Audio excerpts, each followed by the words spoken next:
తిరుమల శ్రీవారిని సంగీత దర్శకుడు కోటి దర్శించుకున్నారు. స్వామివారి సేవలో పాల్గొని మొక్కులు చెల్లించుకున్నారు. ఈ సందర్భంగా శ్రీవారి బ్రహ్మోత్సవాల కోసం తనకు 10 అన్నమయ్య కీర్తనలు అప్పగించిన టీటీడీకి కృతజ్ఞతలు తెలిపారు. కీర్తనలు చాలా చక్కగా వచ్చాయని త్వరలో విడుదల చేయనున్నట్లు చెప్పారు. దర్శనానంతరం ఆలయ రంగనాయకుల మండపంలో వేద పండితులు వేద ఆశీర్వచనం అందించగా ఆలయ అధికారులు శ్రీవారి తీర్థ ప్రసాదాలు అందజేశారు. ఈరోజు స్వామి దర్శనం బ్రేక్ దర్శనం చేసుకొని కుటుంబ సమేతంగా నా మనవరాళ్ళు కూడా అమెరికా నుండి వచ్చారు. పాప మనవరాళ్ళు అందరూ కలిసి దర్శనం చేసుకున్నాం.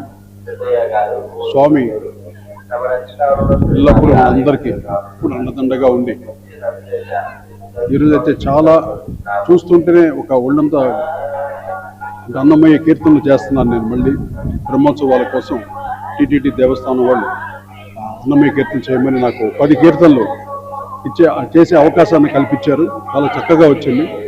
త్వరలో విడుదల కాబోతుంది అన్నమయ్య కీర్తన. టీటీడీ దేవస్థానం అందరికీ నా కృతజ్ఞతలు. నాకు చక్కని అవకాశం కల్పించినందుకు ఇంకా ఎన్నెన్నో కీర్తనలు చేయడానికి నేను సిద్ధంగా ఉన్నాను.